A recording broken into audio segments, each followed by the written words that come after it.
बहुत खूबसूरत। नहीं, लेकिन आप आसाम की हैं, लेकिन आप जब गाती हैं तो मैं तो पहले भी बोलता था आपको कि एक एक सुर जो आप लगाती हैं वो कमाल का है।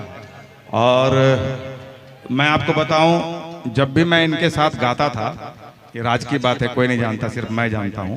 पहले मैं गा देता था, फिर जब आप उसको गाती थी तो मेरा गाना इतना बेसुरा लगता था कि फिर मैं उसको गाता था, फिर भी बेसुरा ही लगता रहा।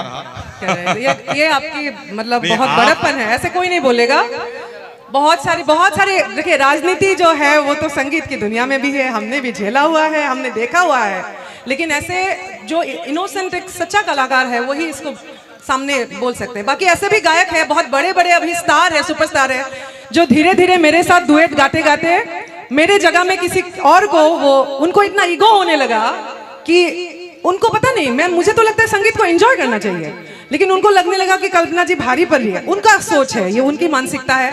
अब धीरे धीरे उनके साथ मेरा डुएट नहीं है, वो भी मेल सिंगर है, बहुत बड़े सुपरस्टार है, लेकिन उन जैसे आपके दिल बहुत ऊपर है, आपका कीमती है, मतलब वो बात सब कोई नहीं बोल पाएगा। नहीं, आप तो जानती हैं मैं तो बिल्कुल राजनीति से अलग रहता हूँ।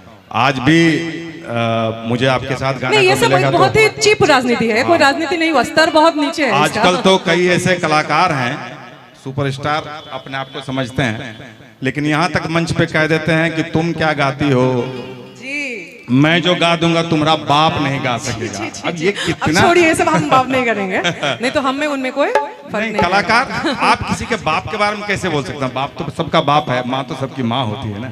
हाँ, इस तरह की बातें नहीं करनी चाहिए। और ये भी कई लोग बोलते हैं अपना गा के दिखाओ। अरे भाई, अपना गाना मैं ऐसा समझता हूँ कि इजी है, दूसरे का गाना ज्यादा मुश्किल है। गाना नकल करना इतना आसान थोड़े होता है। अगर कोई व्यक्ति रफी साहब का भी गाता है, किशोर दा का भी गाता है, लता जी का भी गाता है, आपका भी गाता है, वो बहुत बड़ा कलाकार होता है। मैं ऐसा मानता हूँ, सबका गाना बहुत मुश्किल होता है, इतना आसान नहीं होता। लेकिन खैर, सबकी अपनी अपनी बात है। मैं तो जो होता है वही बोलता हूँ। मैं राजनीति से बहुत अलग रहता हूँ। आप बहुत अच्छा गाती थी, गाती हैं और गाती रहेंगी। आपने भोजपुरी को बहुत कुछ दिया। और मैं आपको बताऊं, भोजपुरी में कई जानकार लोग ऐसा कहते हैं कि भोजपुरी को बाहर के लोगों ने बहुत कुछ दिया।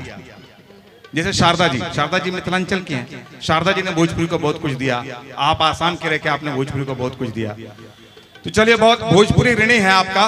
और अगला पायदान पे बहने भाई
हवा के मथरी सटाई ले, चांदरी बिछाई ले हो।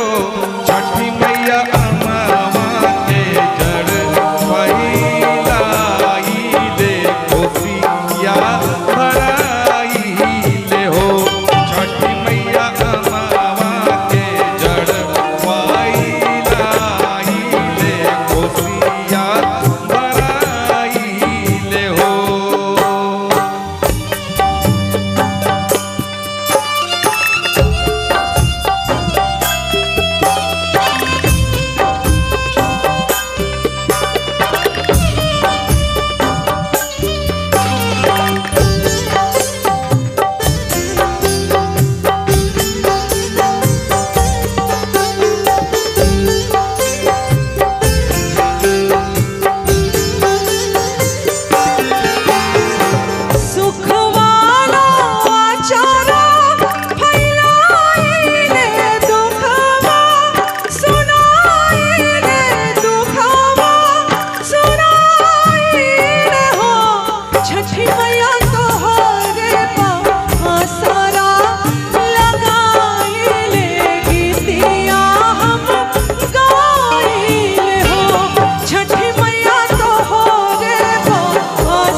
ऐसा गाना आप फरमाइश किए, आज तक गाए ही नहीं थे। जब आपने कहा ना गज मोती, तो मुझे लगा मैंने गाया है क्या।